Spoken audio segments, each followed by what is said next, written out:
While many of us are winding down for the year, the hardworking doctors and nurses at the Royal Flying Doctors Service will be on deck to deliver 24/7 medical care across rural Australia. Joining me live now is Emma Buchanan from the Royal Flying Doctors Service Federation CEO. Emma, thanks so much for your time today. Tell us how the operations are heading into Christmas. What is it like? Thanks very much for having me, Trudy. Yeah, so we operate 24/7, 365 days of the year, and we will continue to service rural and remote Australia over the Christmas period. So a large part of our service offering is primary aeromedical evacuation. So that's if someone has an accident or a heart attack or a stroke, we're there. So we hope we don't see people on Christmas Day, but rest assured for rural and remote communities, if you do need us, that we will absolutely be there. Yeah, I wondered about that, whether there is an increase in demand at this time of year with the festive season. It changes and varies across the country, really, depending on what's happening. Often at this time of year, we have things like bushfires and floods as well, which changes the demand for our services. We certainly always go into the Christmas period hoping for a quiet Christmas, but it does vary depending on what's happening across communities across the country. The flying doctors have been leading the way, providing crucial health services in regional parts of the country, as we know, and doing lots of innovative things this year as well in South Australia. Tell us about the trials you've been running for the world first stroke scanner. Yeah, thank you. This is a really exciting pilot. We've been working with the Australian Stroke Alliance and also with a technology company called EM Vision.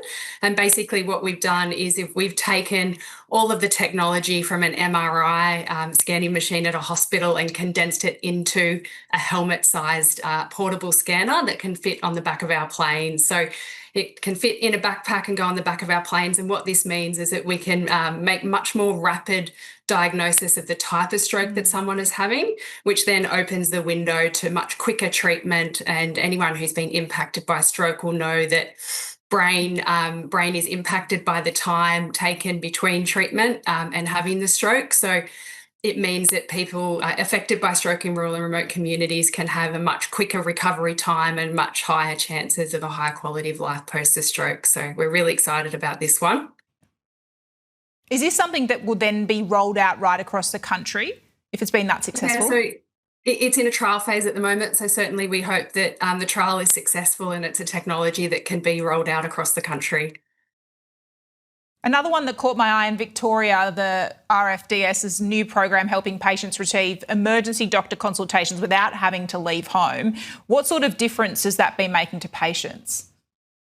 Well, I think most patients, when they need to be in hospital, would much prefer to be in home if that was an option. So this opens up a new referral pathway for people that need medical attention but might not necessarily need to be transferred to a medical facility. So they're able to undergo treatment in their home and be connected through a remote device with a virtual emergency doctor that can do a full clinical assessment, can also do prescriptions, referral pathways and management plans. And it means that patients can be treated in their home, which has huge benefits to the patients, but also means that we're reserving the capacity of the ambulance system and hospitals for those patients that absolutely need to be in hospital. So that trial started in June of this year, and it's seen about 95 patients, and about 80% of them have been able to be successfully treated in their home, which is fantastic.